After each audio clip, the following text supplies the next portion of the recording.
जय माता दी। अगर आप अपने आप को साधक मानते हो माँ का, और माँ ने कुछ भी आपको खुश होकर के कोई सिद्धि, कोई शक्ति प्रदान कर रही है, तो आप इस वीडियो को ध्यान से सुनो। एक साधक का विनाश होना तब से शुरू हो जाता है जब वो चमत्कार के पुल गाड़ने लगता है। जब वो लोगों में बहुत ही ज़्यादा बड़बड़ बड़बड़ करने लगता है कि अरे मेरे पास ये सिद्धि है, मेरे पास वो सिद्धि है। और दूसरी चीज़, सामने अगर कोई बहुत बड़ा पुरुष आ जाए, महापुरुष आ जाए, ज्ञानी आ जाए, तो उसकी डिसरिस्पेक्ट करना, मन में जलन की भावना रखना, लेकिन कर्म अच्छे करना, कोई फ़ायदा नहीं है। क्योंकि मन में अगर आपकी गाली गलौच आ रही है, या मन में आपको बुरा लग रहा है, या मन में आपको किसी के प्रति जलन लालच आ रहा है, तो वो भी आपका कर्म ही है। आपने कर्म तोड़े।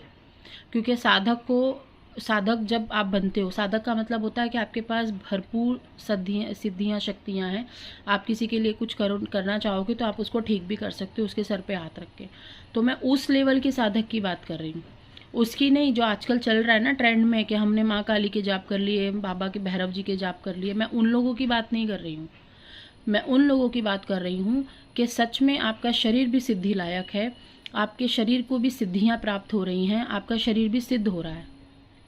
तो ऐसे में आपको कभी भी लालच नहीं लाना है, जगह जगह बदलाव नहीं रखने, गुरु नहीं बदलना है, भटकना नहीं है, अपने इष्ट देवता पे कभी भी भरोसा नहीं छोड़ना है। आजकल लोगों में ये देखा जाता है कि थोड़ा सा भी अगर सर, हाथ में, पैर में दर्द हो गया तो लोग चेकिंग कराने भागते हैं।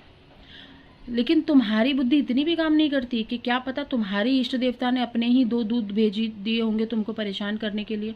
क्या तुम्हारे अंदर हफ्ता 15 दिन के लिए भी थोड़ी सी शांति नहीं है?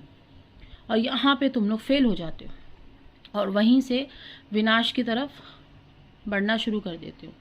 अब यहाँ भटक लिया, वहाँ भटक लिया, यहाँ से प्राप्त कर लिया, वहाँ से प्राप्त कर लिया, मिला कुछ नहीं, सीखा कुछ नहीं। अब जो तुमने खुद कमाई हैं शक्तियाँ, चाहे जाप करके, चाहे ध्यान करके, वगैरह वगैरह, वो भी विनाश होना शुरू हो जाता है। तो विनाश का कारण तुम खुद होते हो। फिर माँ को ब्लेम मत करो या शक्तियों को ब्लेम मत करो कि भाई वो विनाश कर रहे हैं आपका। मेरे पास बच्चे आते हैं, क्लास में भी हैं, अनुभव बंद हो गए। पहले बहुत अच्छे अनुभव थे। अनुभव क्यों बंद हो गए, ये सोचा तुमने? क्योंकि तुम जगह जगह भटके, तुमने जगह जगह को अपने अनुभव बताए, तुमने अपने अंदर बहुत ज़्यादा एरोगेंस लेकर आ गए, ईगो लेकर आ गए कि मुझसे बढ़कर कोई नहीं है। अरे ये क्या पूजा पाठ करेंगे, मेरे से बढ़कर कोई नहीं है।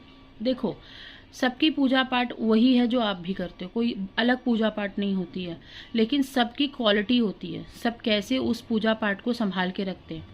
आजकल ढिंडोरा पीटना बहुत ज़्यादा हो गया, चमत्कार दिखाना बहुत ज़्यादा हो गया। तो माँ चमत्कार नहीं है। माँ एक माँ है जो प्यार से आप उनको बुला सकते हो, उनको प्रेयर कर सकते हो, प्रार्थना